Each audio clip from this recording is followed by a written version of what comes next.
Dear students, welcome back. हम लोगों ने देखा न्यू पब्लिक एडमिनिस्ट्रेशन में कि कैसे 1960s के अंत होते होते गवर्नमेंट की जो अप्रोच है उसको चेंज करने की ज़रूरत महसूस हुई। ये फील हुआ कि वह जनता से कट गई है। उसमें जो डेमोक्रेटिक वैल्यू है, जो पब्लिकनेस है या पब्लिक इंटरेस्टेडनेस है या पब्लिक स्पिरिट है, वो कम हो गई है। उसमें सोशल इक्विटी का एलिमेंट जोड़ा गया इफिशिएंसी इकोनॉमी में। उसको ज़्यादा डेमोक्रेटिक और पॉलिटिकल जो विजन है उससे एडमिनिस्ट्रेशन को अटैच करने की कोशिश की गई।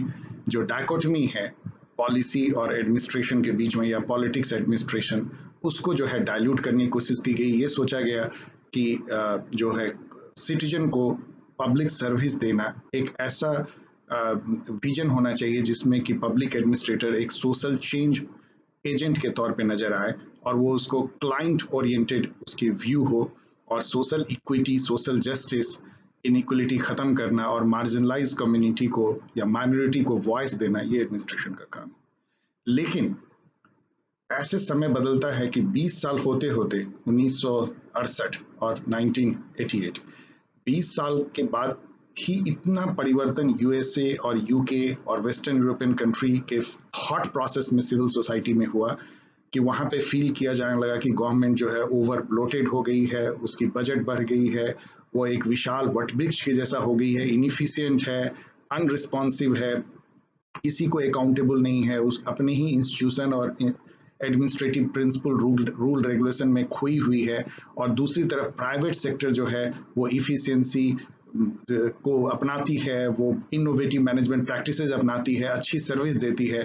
तो फिर गवर्नमेंट जो है क्यों अच्छी सर्विस नहीं दे सकती, अच्छे से अपने अफेयर को मैनेज नहीं कर सकती है। ये थॉट प्रोसेस जब आई और उस समय में जो है फिजिकल डेफिसिट भी चल रही थी और एक न्यू राइट मूवमेंट चल रहा था, इन सब ने जो है एक पब्लिक एडमिनिस्ट्रेशन को एक नया रूप दिया जिसका नाम आया न्यू पब्लिक मैनेजमेंट।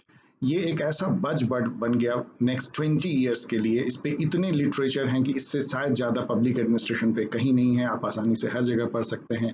हर आर्टिकल में लगभग एक ही बात कही गई है जो इस वीडियो में भी कही जाएगी। फिर भी मुझे आशा है कि मैं शायद कुछ अलग ढंग से इसको समझा पाऊंगा। न्यू पब्लिक मैनेजमेंट, इसके meaning, features and debate. So let us discuss this new feature which came into part of public administration in the later half of 80s, 1980s in USA, UK. Let's begin. Question मैंने पहले ही discuss कर लिया है NPA में, फिर भी what is new public management, discuss its impact on administration, right an essay on new public management. तो आपको न्यू पब्लिक मैनेजमेंट और न्यू पब्लिक एडमिनिस्ट्रेशन मिला के क्वेश्चन आएगा। ज्यादा इंपॉर्टेंट न्यू पब्लिक मैनेजमेंट है, इससे फुल क्वेश्चन आने के ज्यादा चांस है और बहुत आसान है इसको लिखना क्योंकि इसके कॉन्सेप्ट जो है एकदम कॉमन है। आप कहीं से पढ़ेंगे आपको एक ही चीज मिलेगी कि एनपीएम था क्या। So it's easy. ये मैं इंट्रोडक्शन में ही बता चुका हूँ, फिर भी जो उसके बैकग्राउंड थे जिसमें कि एनपीएम आया उसको एक बार फिर से रिविजिट करें।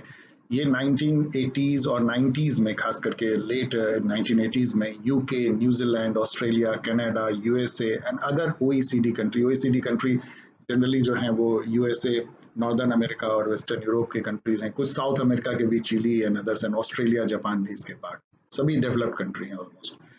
तो उन्होंने इसको अपनाया और जैसा मैंने बोला कि उस समय तक 20 साल, एनपीए के 20 साल होते होते excessive bureaucratization, poor performance of public sector in service delivery, खास करके यूटिलिटी और service delivery, increasing inefficiency, red tape, waste, जो कॉस्ट बढ़ते जा रहा था गवर्नमेंट का, उसकी बजट बढ़ते जा रही थी, अनअकाउंटेबिलिटी। और फिर उस समय इन्फ्लेशन भी काफी राइज पे था, टैक्स रेट बढ़ते जा रहे थे, लोग कसमसा रहे थे, उनको फील हो रहा था कि गवर्नमेंट ब्लोटेड हो गई है, विशाल बटबिच हो गई, बहुत खर्च करती है, अपना बजट जो है वेस्टफुल एक्सपेंडिचर में खर्च करती है, उस हिसाब से जो है वैल्यू फॉर मनी नहीं है, सिटीजन को रिटर्न नहीं है गवर्नमेंट से, उसकी सर्विसेज पुअर है। न्यू राइट मूवमेंट, जैसा मैंने बोला, उस समय में फ्रेडरिक हयाक बहुत इन्फ्लुएंशियल हो गए थे, जो लिबर्टेरियन समर्थक थे, या नियो लिबरलिज्म, जो कि बिल्कुल night watchman state, minimal state के फेवर में थे, जहां पे कि मार्केट प्रिंसिपल और फ्री मार्केट इकोनॉमी को अपनाने की बात हर जगह हो रही थी।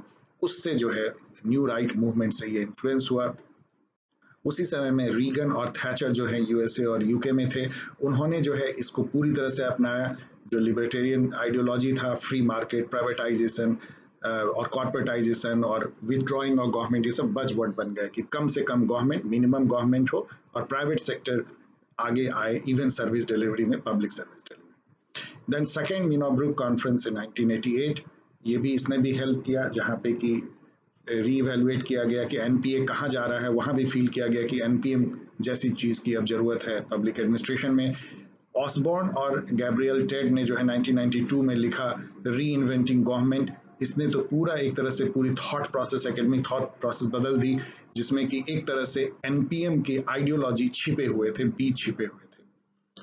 Privatisation, contracting out, outsourcing, public private partnership, withdrawal of government from many sector and allowing private sector in that those sectors, जिसको लिबरलाइजेशन कर सकते हैं, ओपनिंग अप ऑफ सेक्टर्स कर सकते हैं, competition, cost cutting, quasi market, मतलब कि market जैसा पब्लिक सेक्टर में फ्री मार्केट कंपटीशन को पब्लिक सेक्टर में एक तरह से पैदा करना, एक तरह से उसको लाना, क्वाजाई मार्केट, आधा अधूरा मार्केट कर लीजिए, इन पब्लिक सर्विस डिलीवरी, ये सब वर्ड जो हैं वो मोमेंटम गेन करने लगे सोसाइटी में, गवर्नमेंट में। Separation of policy making and hierarchical rule regulation based administration and policy and program implementation agencies managed on the lines of private sector management model and market principles। अब एक बार फिर से जो है वो पॉलिसी एडमिनिस्ट्रेशन जो है डायकोटमी शुरू हो गई, जिसको पॉलिटिक्स एडमिनिस्ट्रेशन डायकोटमी कहते हैं। मतलब ये माना जाने लगा कि पॉलिसी बनाना जो है एक कोर एडमिनिस्ट्रेटिव ग्रुप का काम हो सकता है, लेकिन जो प्रोग्राम है, स्कीम्स हैं, प्लान है, उसको बनाना और इम्प्लीमेंट करना स्पेशलाइज्ड एजेंसीज उसके लिए होनी चाहिए, जो कॉरपोरेट मैनेजमेंट के बेसिस पे, प्राइवेट सेक्टर मैनेजमेंट स्टाइल में और मार्केट प्रिंसिपल पे पब्लिक मैनेजर उसको मैनेज करें।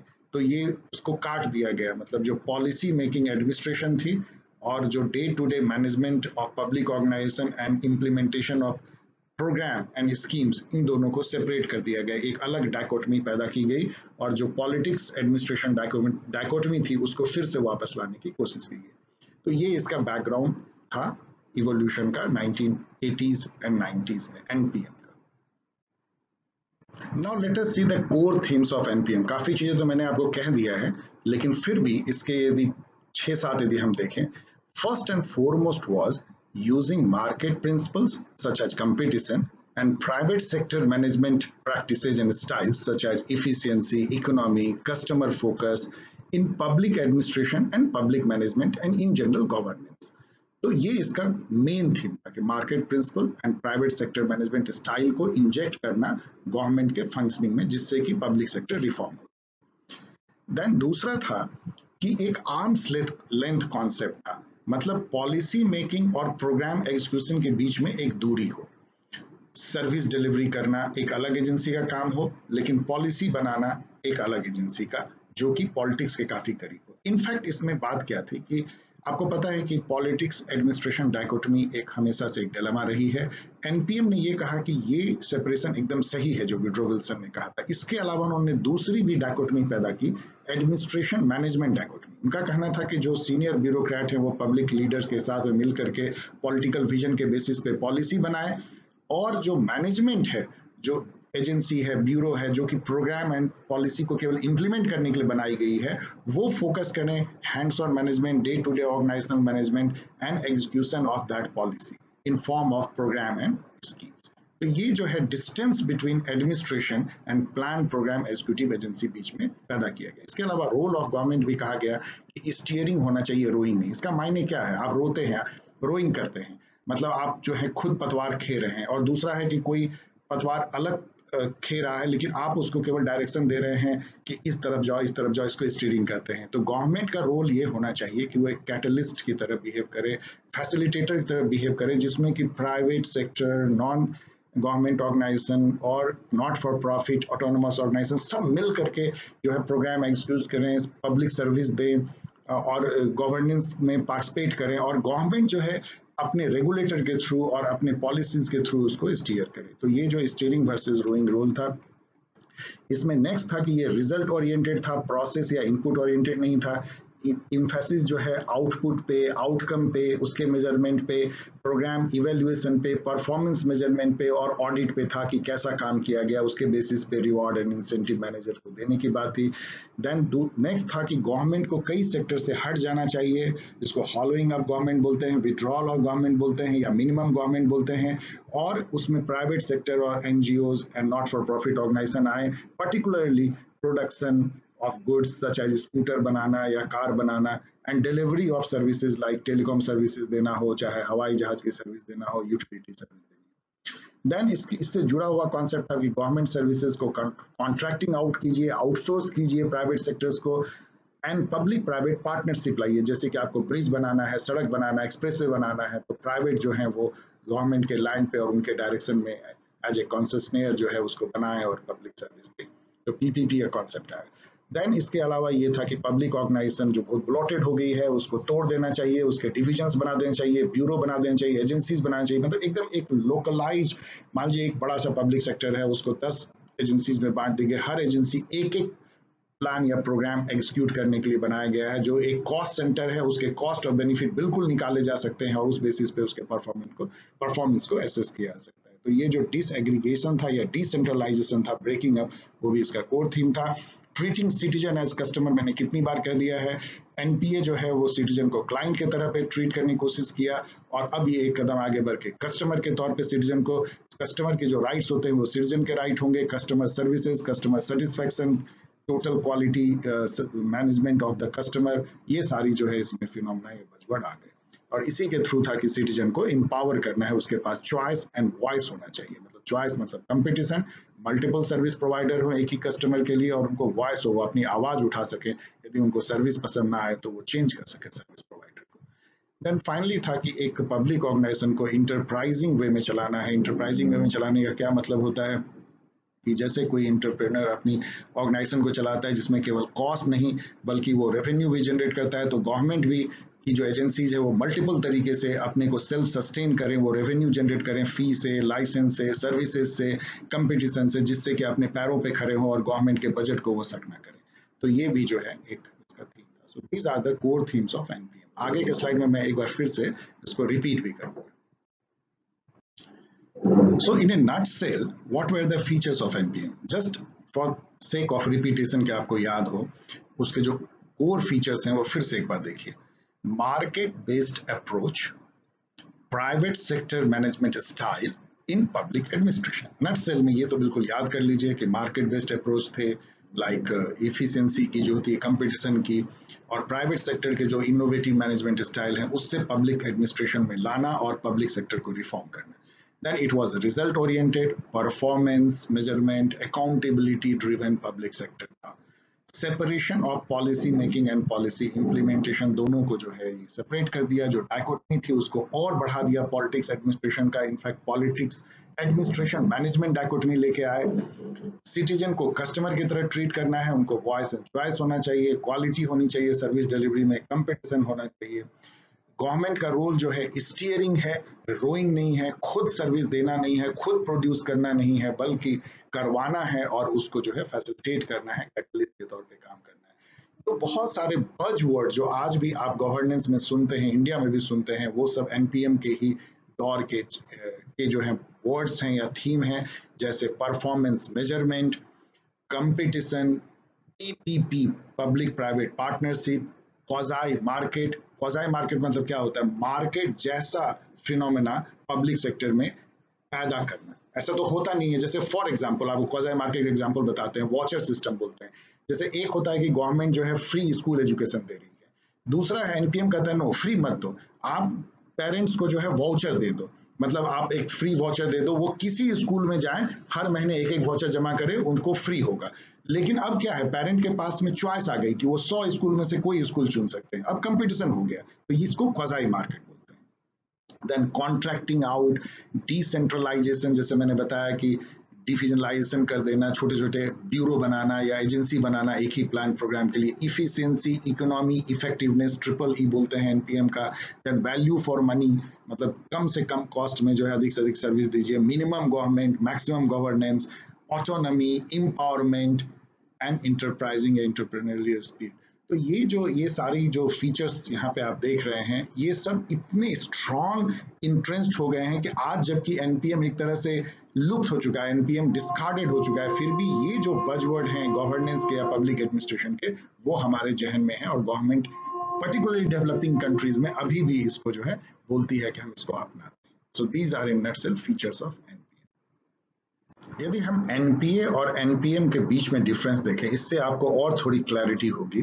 NPA new public administration and new public management, तो मेन फोकस जो था एनपीए का था making public administration value laden, social equity, change, client oriented, more relevant और एडाप्टेबल बनाना। तो इसका फोकस देखिए कितना अलग था। एनपीएम का फोकस क्या है? Injecting principles of market and private sector management style in public administration to make public administration more lean, thin, agile, efficient, effective and accountable। तो ये एक अलग डायरेक्शन में, बिल्कुल अलग डायरेक्शन में जा रहा है। पॉलिसी मेकिंग यदि देखें तो एनपीए में जो है पॉलिसी मेकिंग काम था, help policy formulation and implementation दोनों, no to politics administration dichotomy, administration politics dichotomy को इन्होंने डाइल्यूट किया, जबकि एनपीएम कहता है नहीं, पॉलिटिक्स एडमिनिस्ट्रेशन डायकोटमी तो होगा ही, इसके अलावा जो है एडमिनिस्ट्रेशन मैनेजमेंट डायकोटमी भी होगा। Arms length from policy making, दूर ही रहो पॉलिसी मेकिंग से, returning back to politics administration dichotomy and administration management dichotomy. एकदम उल्टा। Rationality and models of human behaviour यदि ये देखें तो इसमें रैशनैलिटी थी, लॉजिक मतलब तर्क क्या था, एडमिनिस्ट्रेटिव रैशनैलिटी था, पब्लिक इंटरेस्ट, पब्लिक स्पिरिटेडनेस, और इसमें क्या था, इकोनॉमिक एंड प्रोफेशनल रैशनैलिटी है, पब्लिक चॉइस मतलब इसको बोलते हैं कि सेल्फ इंटरेस्ट से गाइडेड सबका जो है वो डिसीजन होता है, वो इसका बेसिस था ह्यूमन बिहेवियर। सिटीजन को कैसे ट्रीट करता था, एनपीए एज ए क्लाइंट करता था, पब्लिक सर्विस ओरिएंटेड था, जबकि एनपीएम जो है सिटीजन को कस्टमर के जैसा ट्रीट करता है। रोल ऑफ गवर्नमेंट क्या था, यहाँ पे रोइंग था, एनपीए में रो करना है, both policy making, implementation and service delivery, जबकि एनपीएम में स्टीयरिंग है, रोइंग नहीं है। allowing private sector to provide public service regulated by independent regulator and monitored by government steering। Accountability कैसी थी एनपीएम में, bureaucrats were accountable to elected leaders या democratic representative जो लीडर्स होते हैं उसके। एनपीएम में किसके थे, प्रोफेशनल अकाउंटेबिलिटी, परफॉर्मेंस अकाउंटेबिलिटी, ये थी। अकाउंटेबिलिटी एकदम अलग हो गई, यहाँ पे पॉलिटिकल अकाउंटेबिलिटी नहीं है, यहाँ पे सॉरी स्पेलिंग मिस्टेक है। थ्योरेटिकल अंडरपिनिंग्स क्या थे इसका, थ्योरेटिकल अंडरपिनिंग जो एनपीए के थे वो है प्रिंसिपल्स ऑफ एडमिनिस्ट्रेशन टेम्पर्ड, मतलब उससे जो है एक तरह से गाइडेड या उससे affected, tempered by human relation, ecological and normative approach, इसमें काफी ज्यादा वैल्यू एंड नॉर्मेटिव अप्रोच आ गई थी। जबकि एनपीएम का थ्योरेटिकल जो है वो पब्लिक चॉइस थ्योरी है, मैनेजरियलिज्म है, प्रिंसिपल एजेंट है, परचेज प्रोवाइडर सेपरेशन है, ट्रांजैक्शन कॉस्ट इकोनॉमी है and other economic market and management principle. Sorry मैं यहाँ पे इन सब किसी को भी एक्सप्लेन कर नहीं पा रहा हूँ, जगह जगह पे आप नेट पे जाकर के इन सब का पढ़ सकते हैं, बट दीज वेर द जो थ्योरेटिकल जो उसके अंडरपिनिंग थे, ये सारी चीजें थी।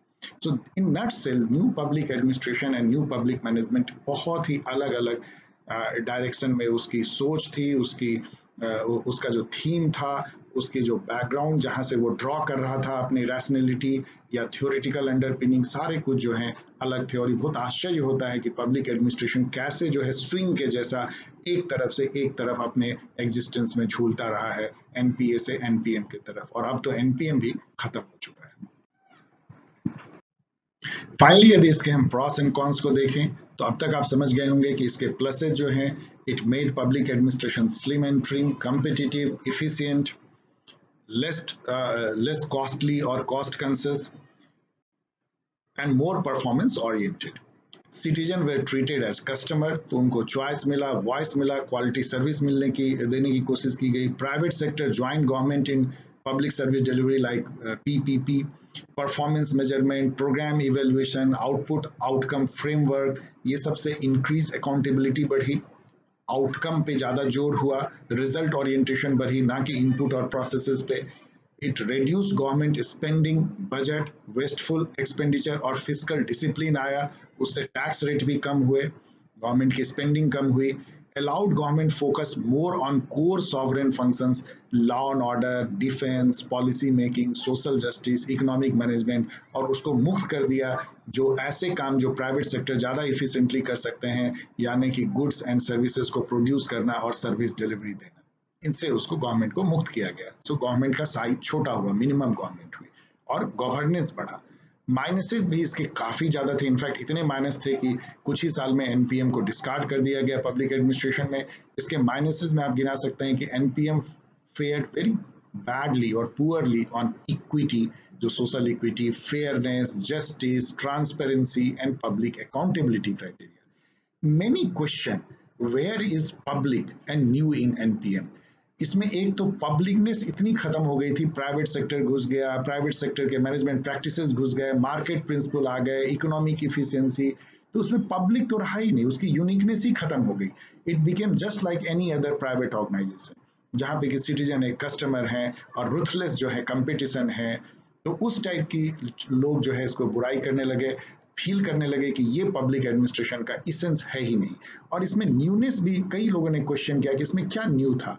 जब आप जैसे if you are going to performance measurement and reward based on that, तो आप एक तरह से टेलर के साइंटिफिक मैनेजमेंट पे ही तो जा रहे हैं. जब आप कहते हैं कि पॉलिसी बनाना और पॉलिसी इंप्लीमेंट करना अलग अलग होना चाहिए, तो आप विड्रो विल्सन के जो पॉलिटिक्स एडमिनिस्ट्रेशन डायकोटमी पे ही तो जा रहे हैं. तो आप तो बैक जा रहे हैं. इनफैक्ट इसमें न्यू कुछ नहीं है, इनफैक्ट आप जो है रेट्रोगेड हो रहे हैं, आप जो है पीछे जा रहे हैं. इस तौर पे इसकी बुराई की गई. मार्केटाइजेशन एंड मैनेजरियलिज्म जो है, it undermined democratic decision making, public value creation, जो एक बहुत बहुत बहुत मुहिम चला कि जो एम होना चाहिए पब्लिक ऑर्गेनाइजेशन का, वो क्रिएशन ऑफ पब्लिक वैल्यू होना चाहिए, creation of efficiency and profit नहीं है. तो public value creation and developmental welfare role of government, इसने जो है वेलफेयर गवर्नमेंट के रोल को बहुत कम कर दिया. गवर्नमेंट कई क्षेत्र से हट गई, जैसे कि फ्री एजुकेशन देना, फ्री हेल्थ केयर देना, ओल्ड एज केयर, और इससे जो मार्जिनलाइज जो सोसाइटी के तबके के लोग थे उनको और जो है उससे डिसएडवांटेज हुआ. और जो जो पहले से नेटवर्क जो वेल ऑफ पीपल थे उनको इस मार्केट और मैनेजमेंट प्रैक्टिसेस से ज़्यादा फायदा हुआ, उनको और जो है चॉइस मिला. तो इसने समाज में इनइक्वलिटी को और सोशल इक्विटी को और डैमेज किया. Its focus on narrow economic objectives and impersonal business management practice diluted the very public spiritedness and uniqueness of public administration. उसको ही इसने छीन लिया और कई साल लग गए फिर से पीए को रिगेन करने में अपनी publicness and public spiritedness और uniqueness को. So these were the minuses of new public management. यदि हम फाइनली हम कंट्रीब्यूटर्स को हमेशा याद करते हैं, कुछ कंट्रीब्यूटर मैंने लिया है केवल थोड़े से ही. आपको मैंने बताया कि डेविड ऑसबॉर्न और टेड गैबलर ने जो है अमेरिकन ऑथर थे, उन्होंने 1992 में लिखा री inventing government, how the entrepreneurial spirit is transforming the public sector. इस बुक ने तो पूरी तरह से बदल दिया पब्लिक मैनेजमेंट को, ये सामने लाया. जितने भी आप आइडियाज एनपीएम के देख रहे हैं उसके बीच जो है इस बुक में थे. उसमें ये बताया था कि कैसे जो है गवर्नमेंट को आप री इन्वेंट कर सकते हैं on the basis of market principles and private sector management practices, जो अल्टीमेटली एनपीएम में आया. Then Ronald Reagan and Margaret Thatcher, president of USA and PM of UK, 1980s में दोनों लगभग कंटेम्प्रेरी थे. एक ही टाइम में दोनों करीब 8-10 साल तक उन्होंने शासन किया. इन्होंने जो है both leaders were committed to NPM. Their era saw large-scale privatization, corporatization, contracting out, withdrawal of government from many sectors, increasing role of private sector in public service delivery, cost cutting, and all what was prescribed under NPM. खास करके UK में, USA में तो any time बहुत ज़्यादा ये चीज़ें private sector का बोलबाला था, लेकिन यूके में जैसे ब्रिटिश टेलीकॉम को प्राइवेटाइज करना, नेशनल हेल्थ सर्विसेज को प्राइवेट के तौर पे लाना, ये सब जो है मार्गरेट थैचर के टाइम में हुआ.